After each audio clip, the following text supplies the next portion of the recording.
Imagine, right now, in one instant, the money in your wallet, checking, or investment accounts could purchase only 1/10 or 1/100th of what it could yesterday. How would your life be affected?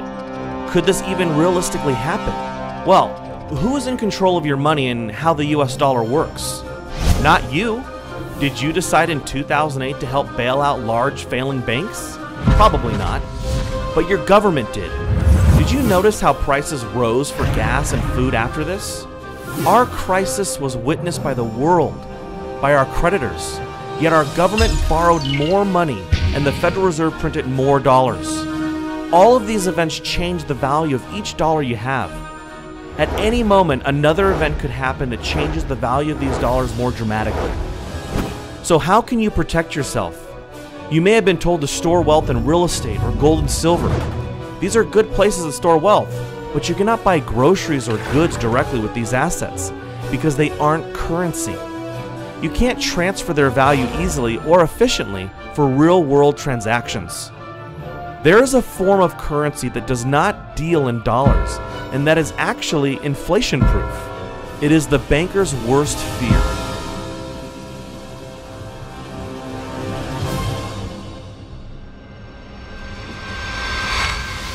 Why is gasoline so expensive? Telling us which food brands are ready for the uptick in costs. The United States has just lost its top-notch AAA credit rating. 18 people have been charged in what may be one of the nation's largest credit card fraud rings. What some are calling fool's gold, it is the virtual currency called is a kind of holy grail of payments. We're asking whether or not this currency really has any longevity, let alone legitimacy. How can I hedge against inflation and other government manipulation? One thing I did was to buy Bitcoin. What are they? I don't really know that much about Bitcoin. Bitcoin is a purely online currency with no intrinsic value.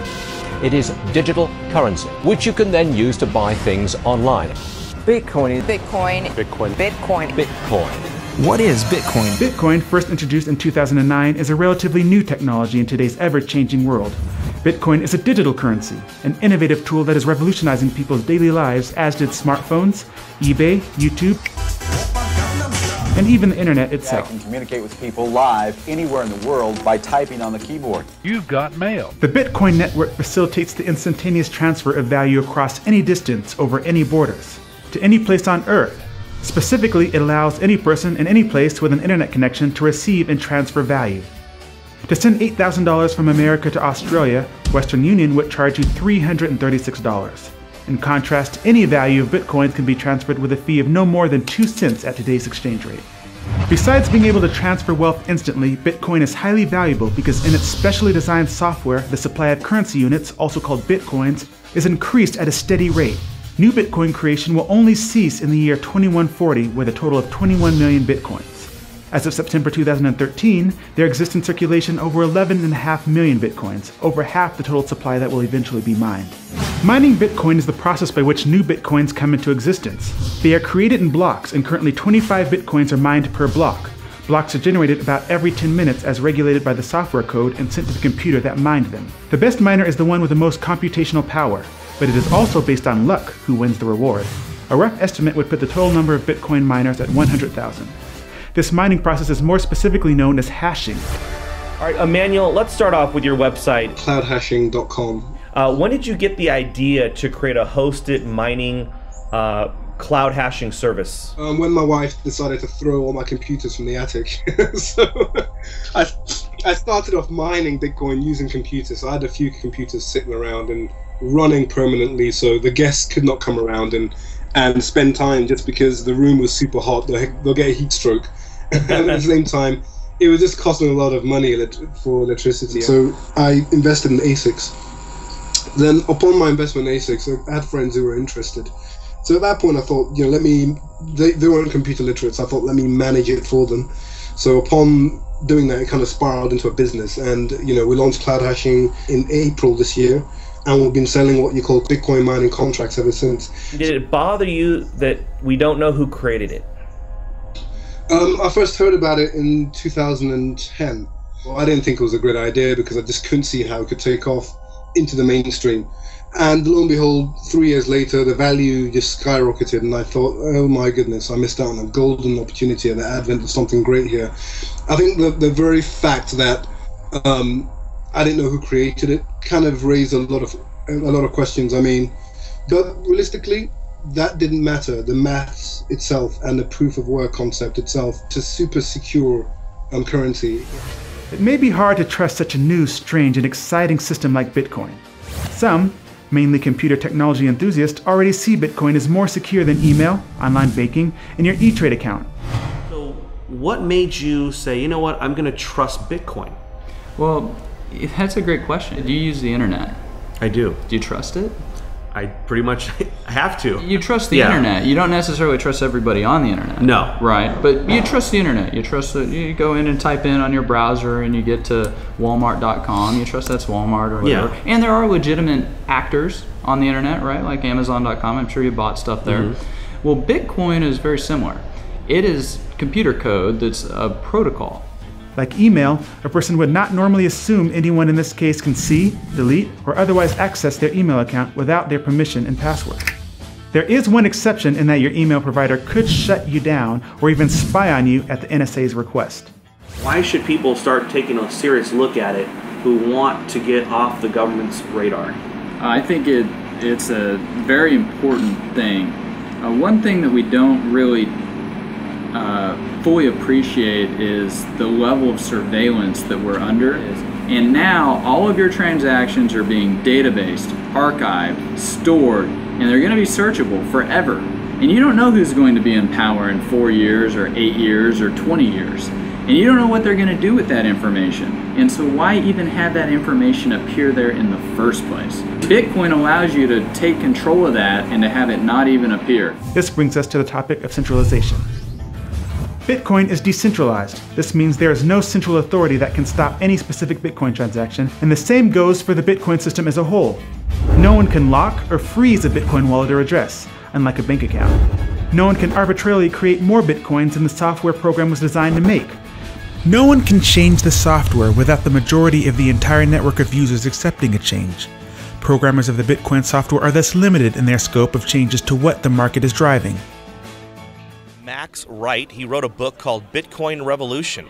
A lot of people are fearful that the government's going to attack it. With regards to resisting government violence, I think Bitcoin has a really, really unique, to me it's a unique currency in all of history. It's never happened before. So and the analogy that Bitcoin advocates use is with regards to Napster. We all know Napster was a great file sharing tool, but it was run out of a central server in a company. There was a CEO to harass, there was a company to harass, and the government can send in men with guns and force them to unplug the server. Service is over.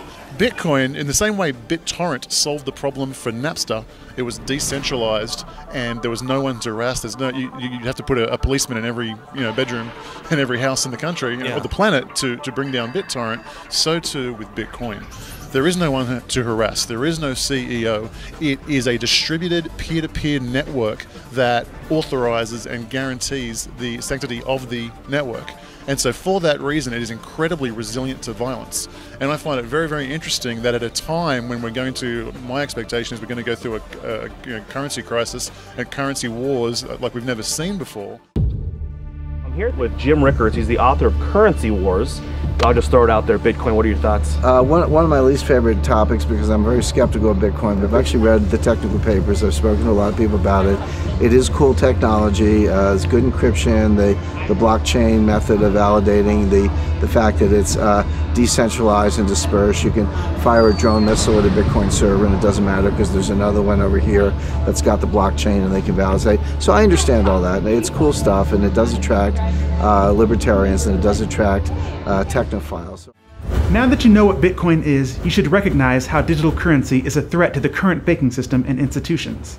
In 2008, bankers profited from the very financial crisis that they created. Imagine you had the opportunity to not participate in a government-monopolized currency system. Bitcoin can be your way out of the corruption. The banks will hate it, but they can't stop it. Bitcoin can solve a multitude of problems. Firstly, inflation. Our current money supply continually grows because it is based on debt and continual government overspending. The US money supply has actually multiplied over 10,000 times in the past 200 years. This explains why purchasing power has significantly lowered. why Coke in 1959 cost a nickel and is now about 20 times that. The supply of bitcoins has only increased at a specific rate that won't change. This means that it is inflation-proof. Bitcoin also prevents theft. If you hold cash, not only would you worry about someone stealing your wallet, but the government has been known to confiscate cash at airports and during police stops. Had an encounter with the TSA, the Transportation Safety Administration, in which they not only wanted to know who he was, who did he work for, how did he get the money that he had on him, and what did he plan on doing with that money. $4,700? Yes, sir. Why do you have all this money? Back in 2012, Mishra's friends, Rajesh and Marina Derry, were driving her cash across country when Nebraska state troopers booked them for speeding. Officers then got permission to search the car. In the back, they found 2 bags filled with cash and arrested the Derrys, believing the money was ill-gotten. You cannot steal bitcoins in a Bitcoin wallet without knowing someone's password. You can copy and store your wallet in an unlimited number of locations and access it from anywhere with internet access, just like email. With Bitcoin, it is much easier to move your money, as we noted earlier. It's also easier to keep your transaction private should you want to remain anonymous from your peers or even the government. Your name is not connected to your Bitcoin address unless you choose to through a third-party service that uses Bitcoin. The government would need to know and control the entire internet to track or stop Bitcoin payments. Lastly, a great benefit for Bitcoin is the ease of starting your own business. You can set up a Bitcoin address to receive money for products or services within seconds, versus trying to comply with all your country's regulations, creating a bank account, etc. You also don't have to worry about fraudulent payments because Bitcoin transactions are irreversible. Your business would not have to pay large fees to credit card companies either. A customer can simply use a cell phone app to send payments to you if your business has a storefront, like a bar or a restaurant. Bitcoin is already accepted on many online websites for products and services including freelance work, donations to organizations, pizza shops, auctions, electronics, web hosting, domain registration, file storage, gambling, music, clothing, graphic design, and even some massive retail outlets like bitcoinstore.com. Alright, I'm going to go to the Bitcoin store, I'm going to purchase a laptop, and I want to show you guys just how easy this is to do. You can have a lot of items on here, but we're going to pick laptops because that's what we need. But you can see you have a lot of different things you can buy, digital cameras, desktop PC, webcams, all kinds of stuff you can also search for. But we're looking for a new laptop. And you can see this is just like going to any other store that would accept US dollars. We've got this notebook here, we can add to cart. Here's the cart, proceed to checkout. So just like if you went to Best Buy. You can register or you can just check out as a guest. I'm going to check out as a guest today. We simply input our information. Our next step is our shipping method. The payment method is going to be Bitcoin. Place order. Okay, so we would just scan this with our phone, or we could use view address to pay it. And once you do that, you input that into your Bitcoin wallet, and the transaction is complete. Today is September 22nd, so I guess we'll see how fast they ship it out. Wow, so it's only been 2 days. Free shipping. We ordered it on the 22nd of September, and we received it on the 24th. You've got all your accessories, brand new. Perfect. That was easy. Let's see what else I can do with Bitcoin. All right, so I'm on bitmit.net and I'm going to sell my old TV. So I ended up getting this new TV.